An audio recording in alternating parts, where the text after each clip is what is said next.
Welcome to the Sports Ticket on the Alive and Social Network with Kevin Gorg and myself, Kendall Mark. Tonight we are over at Patrick McGovern's Pub in downtown St. Paul, and it's so festive.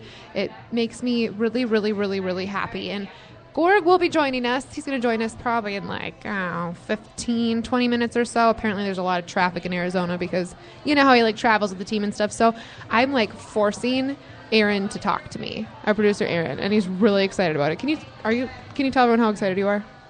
I'm so excited.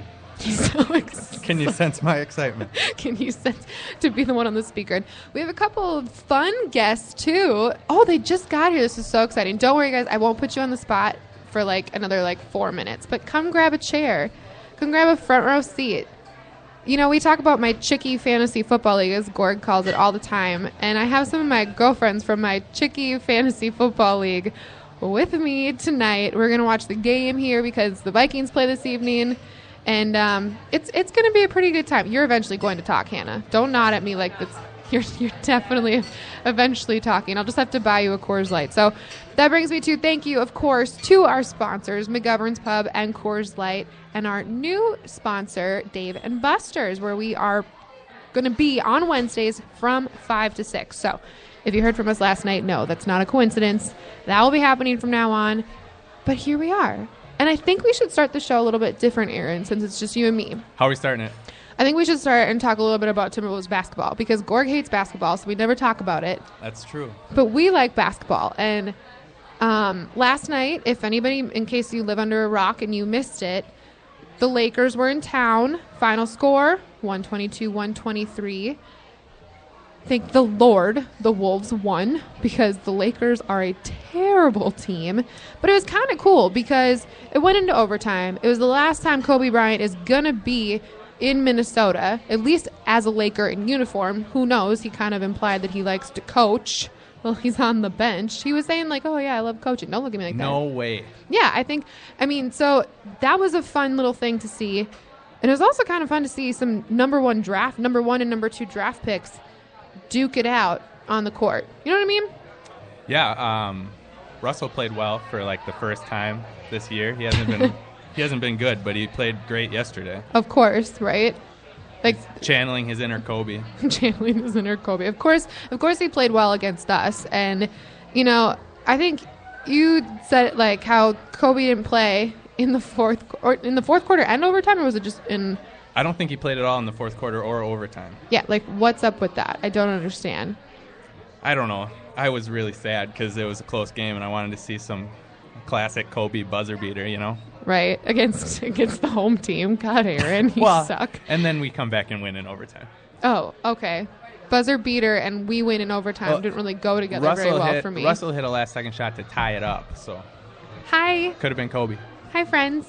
You can sit by me. Everybody who's here, by the way, there's a big Christmas party going on in the back. It's 350 Coors Lights during the show. Just so everybody knows. That's until 6.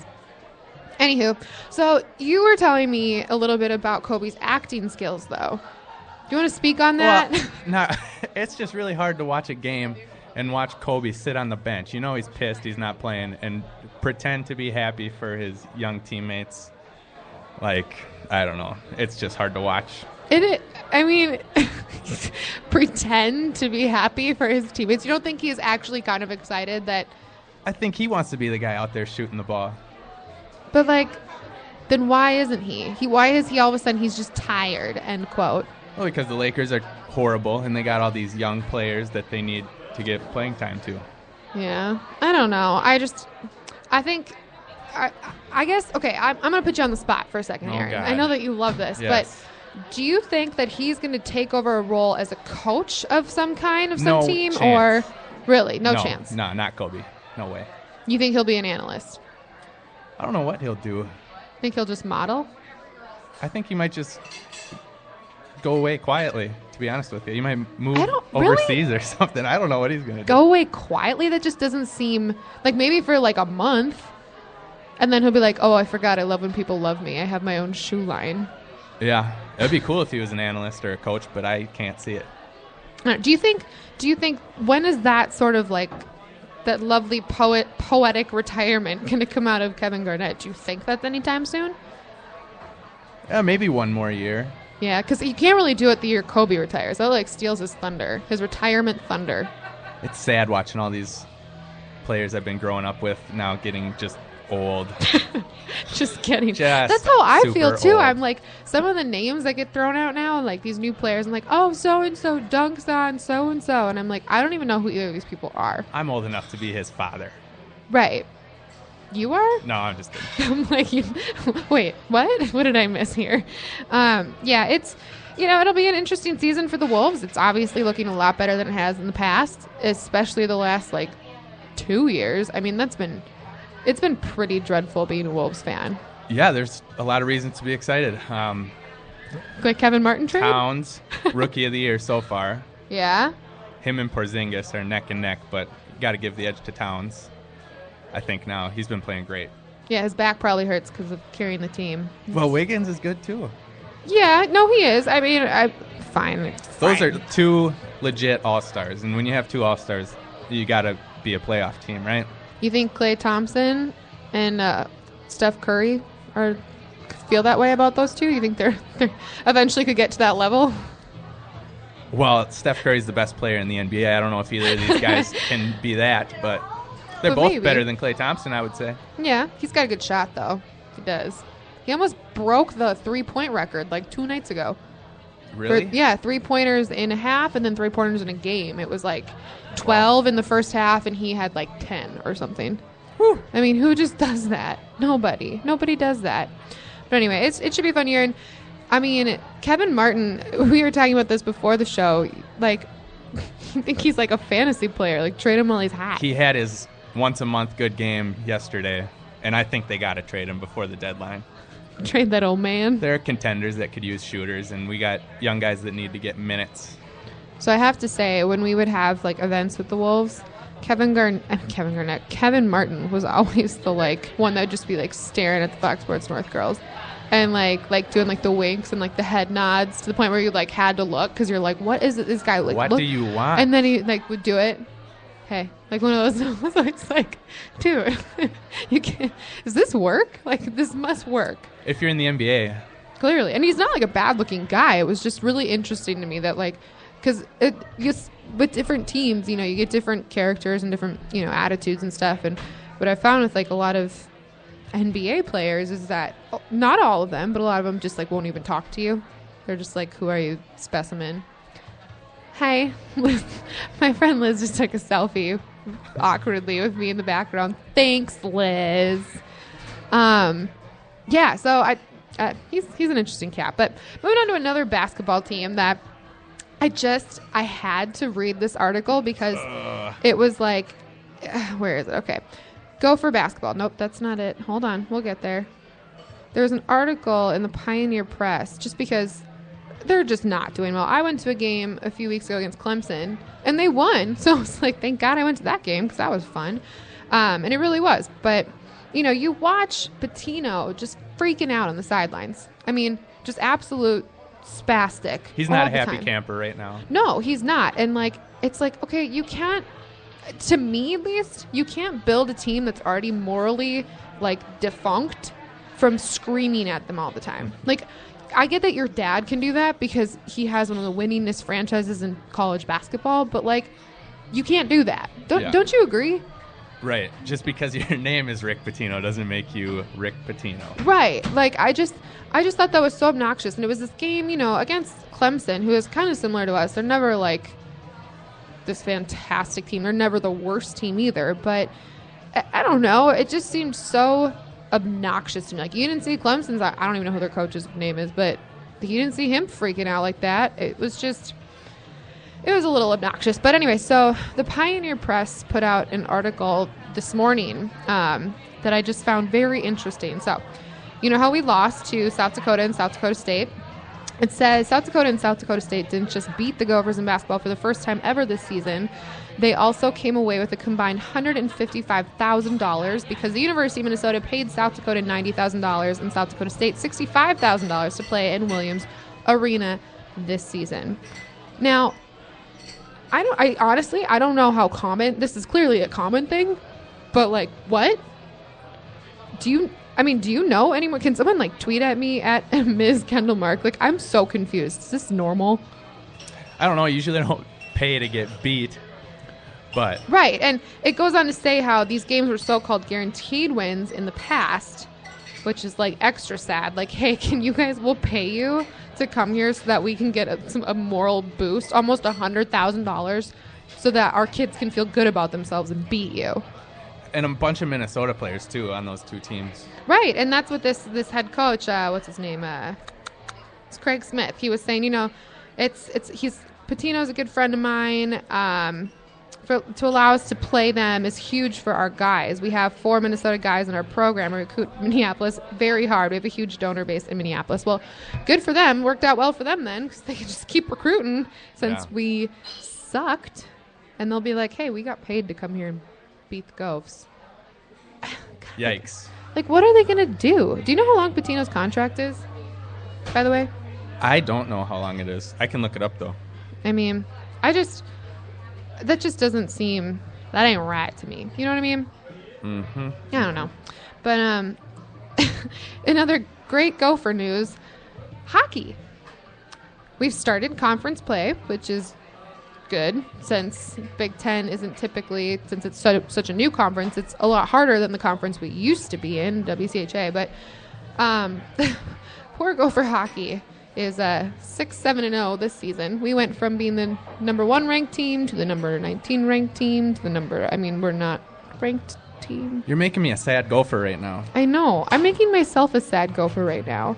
I mean, in their defense, they lost a bunch of seniors and juniors to the NHL, and they've got a ton of freshmen, and they've got this one kid, Shea, I think his name is, who's pretty good. He kind of is a good goal scorer, and we've got Hudson Fashing. He's pretty good, but there's just really poor Donnie Lucia. I don't know what to say. Do you know what to say? They don't look like the Gophers that we're used to, that's for sure. No, not at all. Hey, here, yep. Enters year number 3 with Minnesota men's basketball. It was Patino. He has an extension through 2021. His contract terms now come out to $1.6 million per year. What? Good for him. Is this for real? Yep. I'm sitting here in silence because, I guess I shouldn't be stupid. I know that they get paid a lot, but, I miss Tubby. I really miss Tubby Smith, and I don't know what else to say other than that. And, hey, go for football. I know it was all over social media about how, good for them. They're playing Central Michigan on December 28th, and it's a 4 o'clock game. It's on ESPN2. It's this bowl like nobody has ever heard of. But people were like, they should say no. They shouldn't accept the bowl game. Like, why would we not accept a bowl game, people? To me, that's just ridiculous. And that earns something I'm going to dub the ridiculous comment of the year. What we'll do? Who knows? How we'll do? Who knows? They'll get lots of money from it, and the coaching staff gets a huge bonus. Right. So it's like, when people are like, this shouldn't do. I just think that's ridiculous. I'm such a Debbie Downer on Gopher sports right now. Gopher women's hockey is fantastic, though. What about volleyball? Are they still playing? Last I checked, we really need Scott Applebaum for this, but last I checked, women's volleyball was doing really well, which was last time I talked to Scott Applebaum. I think we got Kevin on. Do we? Kevin, are you there? Maybe not. That might have been his voicemail. Was that preemptive of you? I'll try calling him again. Hang on. Okay. You keep doing your thing over there. So now that I've officially depressed all the Gopher fans that live in Minnesota. Here he is. Oh. Hello. No? Oh, my God. We're having a hard time. A really hard time. But when I say we, I mean Aaron's having a hard time because I'm not doing anything wrong over here. Nope. Still not there yet. Well, as we know, by we, I mean everybody, all of our loyal listeners know, Gorg does travel with the team, and he had to head out to Arizona Kevin, today. are you there? I'm here. He's Sorry, there. I had some technical difficulties there. Hi, we're up in Gorg. the mountains. I think that's part of the problem. You got to save me. She's making me talk. I'm making Aaron talk about things. How's things going, Kendall? Pretty good. You know, we just talked a little bit about the Gophers. We touched on basketball, football, and hockey and how it's been just kind of depressing to be a Gopher fan lately. And we talked a little bit about the Wolves, but I was just about to talk about the Wild. So this is perfect that you're on. Perfect. This is perfect. How are things so far with the team? Everybody in a good mood? Anybody have like a stomach bug? Anybody get car sick? No one got sick. It was a day of practice this morning over at St. Thomas Arena in Mendota Heights, and I was at practice, and Devin Dubnyk was on the ice for a brief 15 minutes, and didn't look like he was feeling 100%, and we kind of figured he was doubtful to play this weekend anyway, and then we had a chance to talk to Mike Yelk at practice and Devin Dubnyk, and it doesn't look serious. He says he's feeling a lot better. It's just that he still needs some practice time, and this road trip provides basically just back-to-back games with no practice time. There was no reason for him to go, and the fact that he and his wife just gave birth to their second boy, Parker, the timing couldn't be better. He's going to rest it up and then get back to practice on Monday, and I wouldn't be surprised in the next week or so we didn't see him back in goal. So it sounds like it's Darcy Kemper's net this weekend, and he's been playing well lately, and two tough games in a row, both Arizona and San Jose present some problems, but I think the Wild will take their chances with the lineup they've got right now. Right, and going down, honestly, like, when this is kind of just a weird fan question. So when you go with the team to these really nice, warm climates, is it really hard to get everyone back on the bus to go home? Well, I think a lot of guys are pushing for the Denver to Arizona flight after the game on Monday. I know all of us in the media were hoping, but it was definitely talked about. It didn't happen, so they went back home and practiced the last couple of days back in Minnesota. But you're right, it is tricky when it's December, and you know it's either going to be rain or snow when you get back, in 30s or 40s, which is mild by Minnesota conditions. But we get out the plane today, and it's 76 and sunny, and you got the beautiful mountains here in Arizona, and you got this great little resort/hotel on a golf course, and it does make you wonder, should you go back home or just stay here and take your chances? It's beautiful. There are plenty of trips to Calgary and Edmonton and Vancouver over the course of the winter where you look forward to getting back home because the weather's actually warmer, but this is not one of them. Well, I was last time that the Gophers. We're not talking about the Gophers anymore. The last time the Wild were down there in warmer climates was October 15th, when it was actually still pretty nice up here, and we had a 4-3 win over the Coyotes. What are you thinking for tomorrow night? Do you think it'll be a close game? I mean, they're pretty close when it comes to amount of points, or do you think it'll be a bit of a blowout? I mean, especially without Doobie? No, it won't be a blowout either way. I think it's, when these two teams get together, it's almost always a one-goal game. It's rarely a blowout. The Coyotes are really good at home. They just finished up a tough road trip where they didn't finish up as strong as they wanted, but they're still a good team at home. They've got a goaltender in Mike Smith that I know the Wild have to game plan for, Kendall. He's one of those big, lanky goalies that can get out to play the puck. He's almost like an extra defenseman for their squad, so it's always something that you have to watch for when the Wild are trying to get the puck in deep and try to establish a forecheck. He's very, very tricky. You've got to keep the puck away from Mike Smith when you do that with your entries, and the Coyotes look like a team that's going to contend for a playoff position, and they're in the opposite division in the Western Conference. But they've hovered around 500 all year long. They've had a very difficult schedule. They've had more road games than home games, and so this is a team you can't sleep on. I think it's going to be a tight game, and I think that for the Wild, like most nights, that first 10 minutes always seems to be so important. And they're 12-2-1 when they score first, and they're only 2-5-4 when they don't. So 2 wins out of 11 games in regulation when they don't score the first goal. So I think, especially against a team like Arizona, coached by Dave Tippett, who can really lock things down. He's a great coach, especially when it comes down to playing good defense and playing off the puck. Tomorrow night, the lead's really going to matter. And so I think the Wild need to come out and have some energy early. The Coyotes just got back off this long road trip, so I think a lot of times when teams get back home, that first game can be a bit of a challenge to find that energy early because they've been doing so many other things around the house, getting caught up, seeing family and friends because they've been gone for over a week. This is a great opportunity for Minnesota to get the lead tomorrow night and then let Darcy Kemper find his feet and let him ride into victory. Right.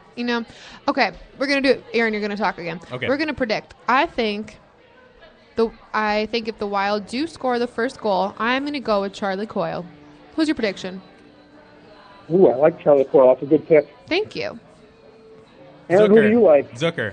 Zucker. You do, isn't he? Yeah, we talked to Mike Gill about that today at practice. Zucker's one of those players that's used to scoring in bunches, and it's been a bit of a dry spell for Jason lately. We're not used to seeing that. And I think, Mike Gill touched on a really important factor this morning at practice, saying that he and Niederreiter both have been pressing a little bit, and he said the power play is usually the easiest way to get a guy like Zucker back, in the right frame of mind. But he has not scored a goal since way back on November the 19th at Boston. So 1, 2, 3, 4, 5, 6, 7, 8 straight games without a goal, and actually 8 straight games without a point.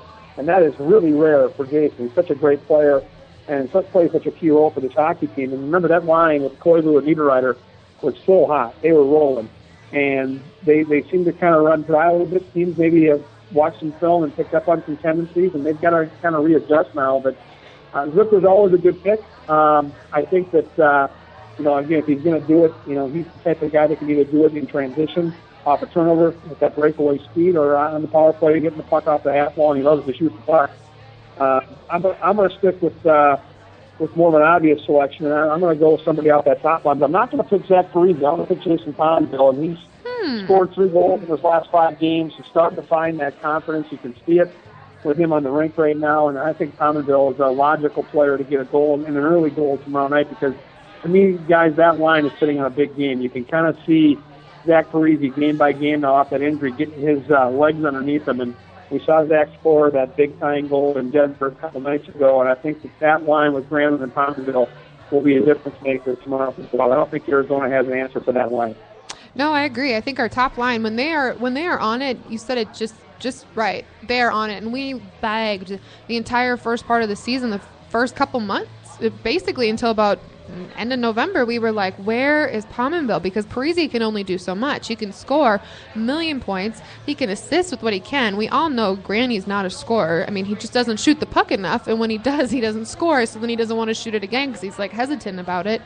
But having Pominville back and having him on top of his game is so important. I'd love to see him really start to rack up the points. We need guys like him and guys like Zucker. And I had no idea that Zucker didn't even have like an assist, not a single point in 8 games. I mean, that's mentally got to be pretty draining, but I guess that's why you're a professional athlete. I don't know. I mean, what do you think about that? Well, Mike Gill alluded to today after practice. He said there's no doubt that, both he and Niederreiter right now are squeezing the stick a little bit. These guys are competitors, and they want to contribute, and, especially a guy like Zucker that has such a reputation for being such a prolific scorer, and he had a really good start to the season. And so to go 8 games without a point is rare for him, and so I don't think it'll last. But it is weighing on his mind, and it certainly, like Mike Gill said, you go from doing all the little things the right way and not thinking about it. When you're not thinking about it, you're out there playing good defense, you're in good position, you're going to open ice, it's free-flowing, and when you start to think about it, you press, you cheat a little bit on your game, trying to get that extra half step, on the offensive side of the puck, and you end up playing far more defense than you need to because you're thinking too much, and that kind of gets in the way. And so I know they've talked to these guys, try to settle them down a little bit, and just get back to what they do so well, because both Zucker and Niederreiter, as different as they are as hockey players, are such great weapons for this team when they're going. And for Dino,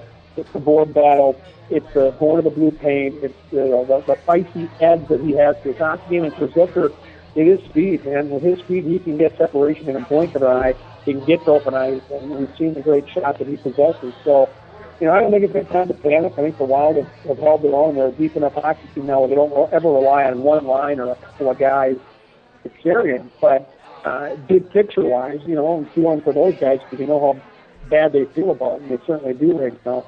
We'd like to see them get off the schneid here on this road trip, and I think both the games tomorrow here in Phoenix and the game on Saturday in San Jose will provide that opportunity. The Wild have always played well here in Arizona, and when you get to San Jose, I think there's a big edge with the Wild forward in deep against the San Jose defensemen when it comes to cycling the puck, and it's a matchup edge that the Wild can certainly try to use to their advantage. So there'll be opportunities for these guys, but I think it still starts, as Mike Gill said this morning, after skating. It starts with a good, solid defense, working hard on your own end to get yourself the time that you earn in the offensive end.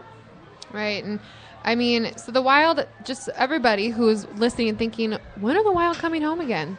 Tomorrow night, they're in Arizona. Then on Saturday, they go to San Jose. And then they come back on Tuesday to play Vancouver. Thursday, New York Rangers at home. With this away trip, with the 3 games away, we obviously didn't get any points.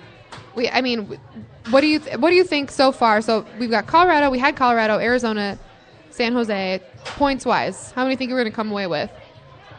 I think it's going to be 4 or 5. They got the point with the overtime loss in Denver. I think they're going to win tomorrow night against the Coyotes, and I wouldn't be surprised if either they won the game in San Jose or we saw another overtime situation. I mean, I think right now the Wild are better than these two teams, and I think, both San Jose and Arizona almost have identical records. The Sharks are 14-13-1.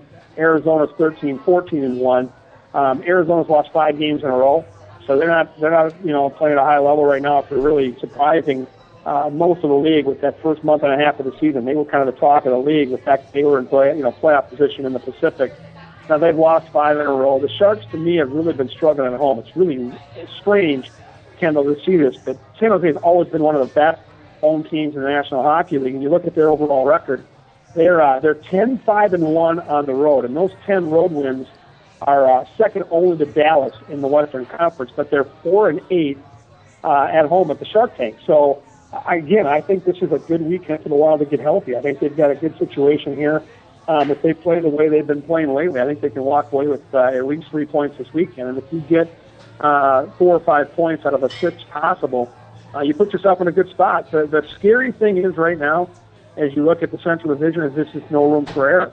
You look at Dallas, who's got a comfortable lead right now, 44 points, but the Wild sitting right now tied for 4th with Nashville with 33 points. You get swept this weekend, you probably drop down for sure to 5th, if not to 6th, and if you sweep, you could be in 2nd or 3rd in a blink. So it's a big weekend. It's still only December, but in this Western Conference, in this Central Division, which is the best division in hockey, you just don't want to go through stretches where you don't get points for 4 or 5 days. So I think these games are very, very vital for Wild want to continue to battle not only for playoff positioning, but maybe some home ice advantage here. That might be the next step for these guys to start at home and have that big advantage because we know they play so well in St. Paul. Right. Well, I think this is the perfect segue. So, Gork, we talk all season long about my Chickie Fantasy Football League, right? Yeah, we talked yesterday, in fact, about the new trophy idea. Yeah, the new well, you're going to have to tell our commissioner all about it because she's sitting right next to me. And I have to, and this is a perfect transition because you remember how I told you I had a girlfriend from like kindergarten that played hockey at St. Kate's? Yes. This is her. This is Liz Bauer, and I had to pull her up here because, end quote, when I told them they had to come on the show today, about 10 minutes ago, Liz told me, A, that she was going to be taking 5 shots before she even had to come on, and B, that being the commissioner, I will take one for the team and do it, but I might pass out. So, Liz Bauer, everybody. Glad to be All here. right, Lizzie. There she is. Very and if she's a hockey player, I know she's a fierce competitor. I know she's probably thrown it in Kendall's face because Kendall has this podcast where she's the co-host. We give out great fantasy football information every single week here on the Sports Ticket, and she sits and laughs, and I'm certain that Liz, the commissioner, is looking forward to the playoff run the show like we have. Yes. The funny thing is hopefully she's not giving advice. We do have one thing in common. Our records are both have 9-4 and 0 in them. Mine is 9-4-0 and she is 4-9-0. So it's a little drastic of a difference. But it's very exciting, and it was our first year, so definitely looking to more championships in the future, and hopefully I can stay on top through the playoffs as well as I did the entire season. So we'll see. Do you want to pat yourself on the back any harder? I can. I broke my hand, actually, from patting myself so hard the entire season. From patting winning. Yes. So hard. She sends us selfies on Tuesday mornings about wearing a crown. With crowns on, about how she's still the queen of and the commissioner of the league. This is the crap I have to deal with, Gorg. It's embarrassing. How you see yourself. You had a built-in advantage before the season started. Somehow, some way, you screwed things up, and you're sitting here right now, and you're just defenseless. There's nothing you can do. You look like Ronda Rousey on the canvas right now. You were expected to win. You got knocked out, and hopefully you'll bounce back. We know Ronda will be back on July the 9th for her rematch, and we'll know next year, Kendall, you'll be fighting for the new trophy. But, Lizzie, I know that we watched Phoenix for years and Charlie Brown, the no dogs allowed sign. You guys have no boys allowed. It's a chicks league. And we, yesterday, over at Dave & Buster's at Southdale and Medina, came up with a terrific idea. Because to me, the biggest and best part of fantasy football is the trash talking and the trophies. And the Golden Brazier, I think, is going to be one of the coolest trophies in all of fantasy football. And the fact that no boys are allowed and it's all you girls is certainly something you'll be proud to flaunt. And it will certainly give you the chance to, I think, shoot for something special every single year. The Golden Bra. Liz, your thoughts? I actually really love that. I was going to go for something more subtle like a ring, but I think the Golden Bra would be even better because you can, it has to be a wearable one. Oh. I want to wear that thing all year long for 365 days and then have to peel it off my back if somebody else takes it from me and hand it over to them. It's just going to mold into your skin. Exactly.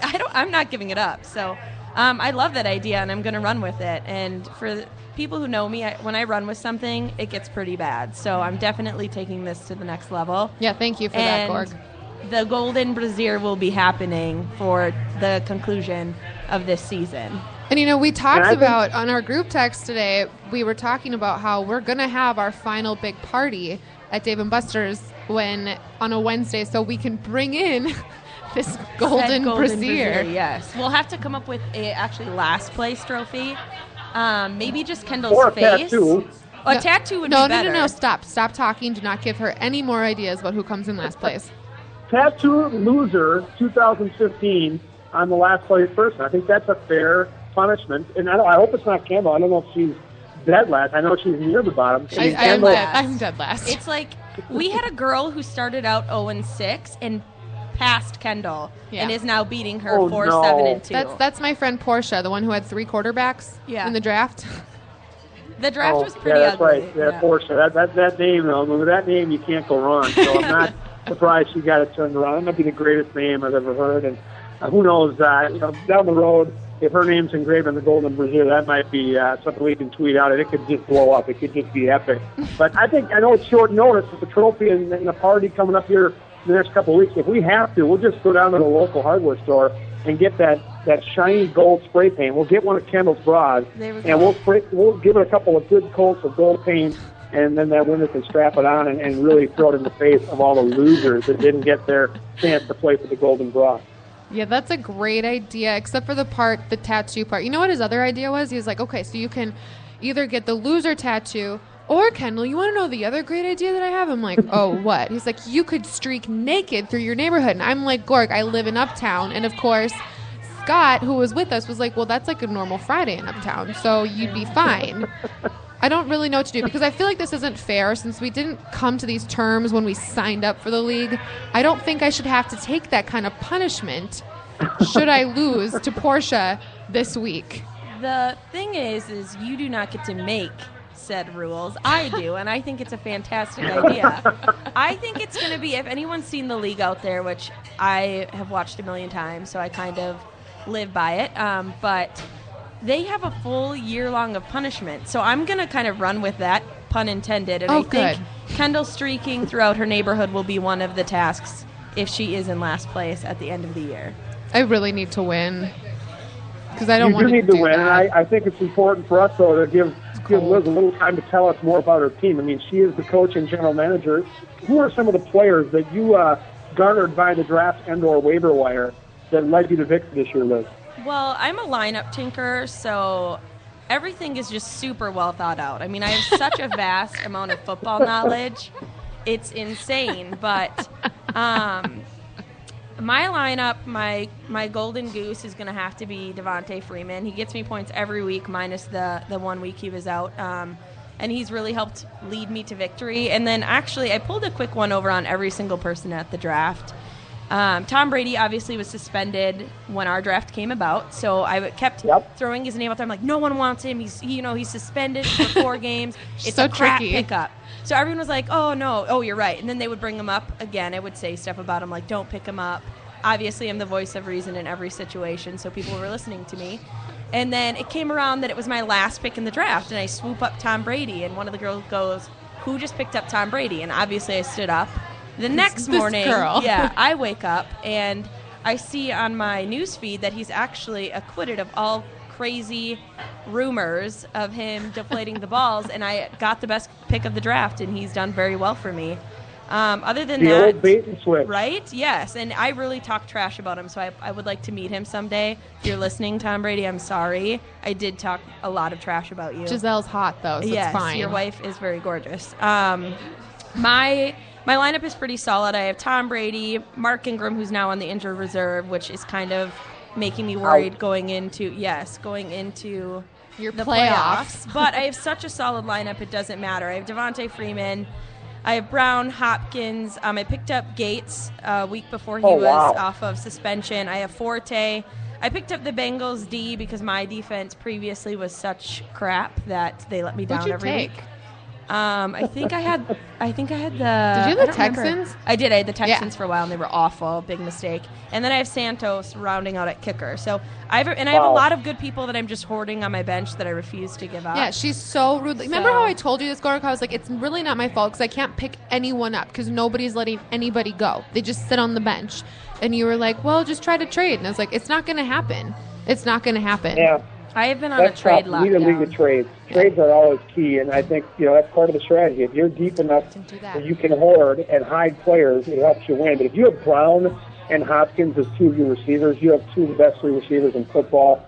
Odell Beckham being the third in that party, and that gives you a dominant position. With Freeman, you have the most dominant running back in the first 10 weeks. Injuries have slowed him down of late, and Atlanta's struggling, but what a rock star team, even with the injury to Ingram, and certainly a team that can take this thing down and achieve the golden broad greatness. I like the ring to that for sure.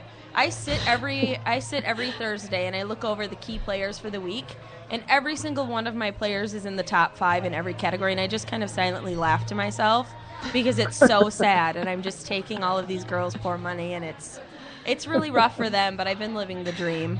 But it's fine. Remember how I told you there's like maybe 2 other people in the league that know what's going on? Unfortunately, Liz is one of them.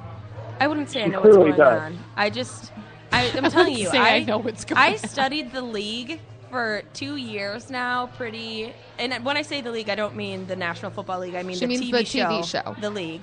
And I've studied it for so long, and I sit at work all day, and all I do is fantasy football, so hopefully none of my bosses are listening, but I literally just study football all week so I can make my pivotal moves to stay on top, which I don't know if Kendall's told you. I started off week 1 in top with the most points, and I've literally not faltered once this entire season. So knock on wood, I'm taking home the golden brassiere, and it's happening. It's happening. I would just also like to mention that we're on a league with Liz's sister Jordan, and they're playing each other in the playoffs this year. It's a highly anticipated matchup that I will have to tell everyone all about next Wednesday because it could be a really intense moment. This could be family. It could be bitter on the holidays. There could be some family drama, which is always part of what makes the holidays painful and pleasurable. If it's it's painful. If it's someone you can watch, it's more pleasurable. But ladies, tonight we've got the Vikings and the Cardinals, and I'm certainly the atmosphere there at McGovern's on West 7th is certainly full of some purple love, but it's a tricky spot in fantasy because, my playoffs start this week, and I've got Carson Palmer at quarterback. I'm a Vikings fan. I like the Vikes. They're my second favorite team behind my beloved Broncos, but my opinion is, I'd love to hear both of yours, is fantasy comes first. And this isn't playoff football for the Vikings, or if the Broncos are playing, it would not be playoff football right now. And for me, this is the playoffs in fantasy, so I'm cheering for Carson Palmer to have at least 3 or 4 touchdowns. Now, if the Vikings can still win the game in some type of shootout, it's a double win for me, but the bottom line is I will cheer every time Carson Palmer throws a touchdown tonight, and I think fantasy has to come first. Ladies, we'll start with you, Lizzie. How do you feel about that when it comes to fantasy and you're watching your favorite team? When it comes to fantasy, it's only fantasy. So I had actually somebody the other day at work ask me who my favorite football team was. We were talking fantasy, and I said SBF, and he's like, "What team is that?" And I was like, that is my fantasy team, so that is my favorite team. Softballs are my forte. which, yeah, we're not going to go into that at all, but that is my team name. It beat out, if there was the hardest part about this season actually was picking my team name. So once I got my draft down, I picked that name, but I like the Vikings. You know, I'm a hometown girl. I want my state team to win, but I'm also more of like a selective player kind of cheerer. So I want my players to do well, not only on my fantasy team, but just ones that I've rated over time, whether it be, you know, skill level is kind of pretty big way in there, and then like obviously good looks, like showmanship, you know, the whole 9 yards. I'm not a one player or one team girl. I mean, I'm wearing a Vikings jersey now. I'd love to see them win. I don't have any fantasy football players in this game, so I could really care less. So I guess I'll vote the Vikings.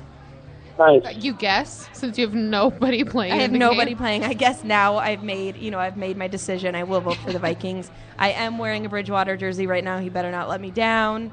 So I'll go with the Vikings. We talked about him yesterday. He's Teddy Ponder now. He's not Teddy Ponder. He's got great upside. He'll be just fine. He'll be just fine. I was kind of in the middle for that one, but yeah, he'll be just fine. Do you have it? Who are your peeps this week, Gorg? Or your fantasy picks? In 2 leagues, and Carson Palmer is my quarterback in one, Eli Manning in the other. I feel pretty good that both those guys are in position to put some points on the board. You know, my team really revolves around a couple of players. I also have DeAndre Hopkins. I got him and Calvin Johnson to trade midseason. I gave up Julio Jones and the Beast. And the Beast has done nothing. In fact, he's now on injured reserve. And I believe since I traded Julio Jones, he's scored 1 touchdown in 7 weeks. So it was a good trade. It worked out fine. DeAndre Hopkins, as Lindsay knows, is a complete stud. Calvin Johnson is still going strong. So those guys are key for me. And then running back-wise, I also have Forte. And then I've got Gurley. And Gurley was good for so long, like a lot of rookies. Aren't getting a quarterback. He's kind of going all the way. I'm a little concerned about Gurley. I think he has a bounce back week this week against pretty average against the run, but I just can't get enough of this. I love playoff season in fantasy football. It does get dicey when you're in 2 different leagues because it ends up sometimes you're cheering for guys that you're playing against in one league, and it gets a little convoluted. But for me, the more fantasy, the better. The more fantasy, the better. You know, I couldn't agree less with that statement since I just kind of want this season to start over. I have known for a few weeks now that I am not going to be winning, but like I still have fun, you know, watching because it's fun watching other games that you normally wouldn't be interested in, and I have fun setting up my lineup. And I mean, I will say the last like 3 weeks I've been projected to beat everybody and then like I have somebody who just tanks. You know, like I pick up Kansas City's defense because they've been scoring like 30 points every game, and they give me 2 points. I've got Amari Cooper sitting because he scored me 2 points the week before, and he scores 28. Like I just have not been doing very well in that department. But the 1 week I did play Liz, and my old team name was I'm Currently Getting Lucky, but I just feel like it needs to be shit out of luck. I'm currently in last place. Thanks for that. Welcome. But, yeah, I just, this season's been tough on me. And when the week that I played Liz, I think your projected points were like 158, and mine was like 102. I was like, oh, good, this should work out really well for me.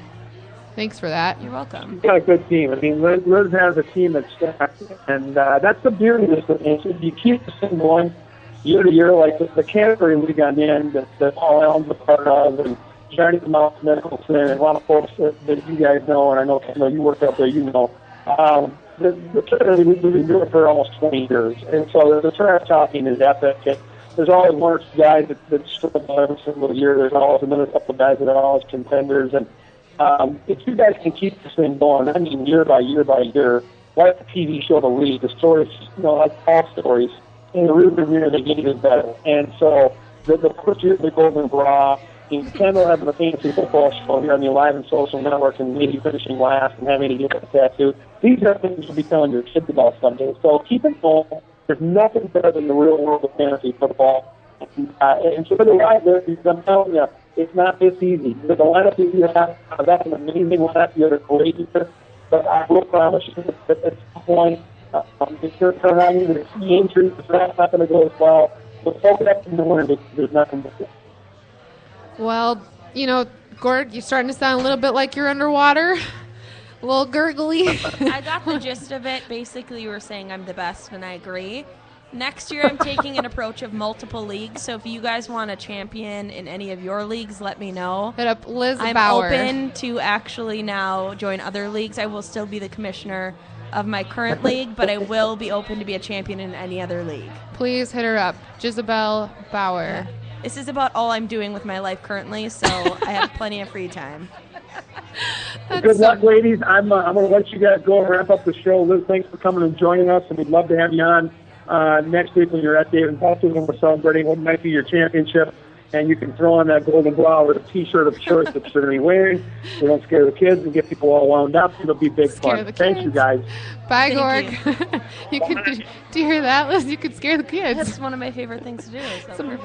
And I think I need to tell all of our loyal listeners, all of our season ticket holders, there was this time in high school where we had biology. Everybody had biology. You had to sit those stupid friggin' pods and have biology partners. And Liz and I were in a biology class together. There's 2 stories that go along with this. One is how Liz laughed at me before I went to the hospital once. Yes. We'll get into that. I did go with you to I appreciate that as you laughed the whole way. And number 2 was the best story. So we were with all guys, and we all kind of sucked. We just had to do color coding sheets all the time, and there weren't enough chairs ever, or we had an odd amount of people. There was just something that we had what you weren't supposed to do, but we did it anyway. And every week, it was always going to be Liz or I that was voted off the island. And every it was week, never me. It was always me, because Liz would somehow get the guys to just chant in with her off the island, and they would put out my tiki torch, and I would just have to sit there. And I don't know, it was really horrible. In my defense, just like with fantasy football, it's survivors, and I'm a survivor, and you prey on the weak, and when Kendall's the weakest one in the group and or league, you kind of got to gang up on her, and that's what I did. My survival instincts kicked in, and I used my sales tactics. Darwinism. To kick Kendall off the island, so I wouldn't have to sit by myself. Social Darwinism. Social Darwinism, I lost. Clearly, she's been scarred for life, because anyone who meets me, she tells the story to. And all of you loyal listeners who get to meet Liz virtually now know the story. We could do a quick vote to see who gets voted off the island. Aaron, you are not. Keep your hands down. Keep your hands down. Hannah, I know you're listening. You don't get to say anything either. Wherever she went. I got a hand raised, so she's listening. So she's listening. But the quick final story before we cut it for the day is my 16th birthday. We talk about last night. We talked a little about how I've had a bajillion surgeries because I dislocate things easily. And I turned my head in science class to talk to my friend Alex, and my shoulder popped out. So I was like, excuse me, Mr. Horvath, I have to go. I just could hardly even talk, and ran out of the room. And he sent Liz because I volunteered. I don't want to sit in class any longer than necessary. You volunteered as tribute. Yes. So run after me, and instead of being oh my God, what's going on? Liz is I'm sorry, I'm not trying to laugh at you. When I'm put in awkward situations, I get very giggly, and it can be awkward at funerals, old people homes, just any kind of dire situation, I start to giggle. So this was one of those. Cancer centers. Yeah, this was one of those situations. I started to laugh. Children's birthdays. Yes, really anything. Really anything. Just right now. No. Comical situation to Liz. And before we head out, I just need to tell you guys about a couple of shows. One is the 4 Outdoorsmen. I really like ice fishing. There is no ice fishing currently. Aaron said that one of his friends up north actually just went out on his boat and went fishing. But the 4 Outdoorsmen is a show all about the outdoors, about hunting, about fishing, hiking, anything you could think of that goes on outdoors. That's what it's about. It's on Tuesdays at 7:30 p.m. or, as always, on the Alive and Social Network. The other one is Apples to Apples. We have Scott Applebaum on the show all the time. He's going to be a regular with us on Wednesdays because he's literally the funniest human being you've ever heard in your life. Their show is fantastic. It's him and his son. They know so much about sports. It's just stupid. They're like Encyclopedia Brown. And they are on Mondays at 2:30 and on the Alive and Social Network. Thank you guys so much for listening today. Share this with your friends if you like the show. On the Sports Ticket, Thank you. We will see you on Wednesday. Dave and Buster's.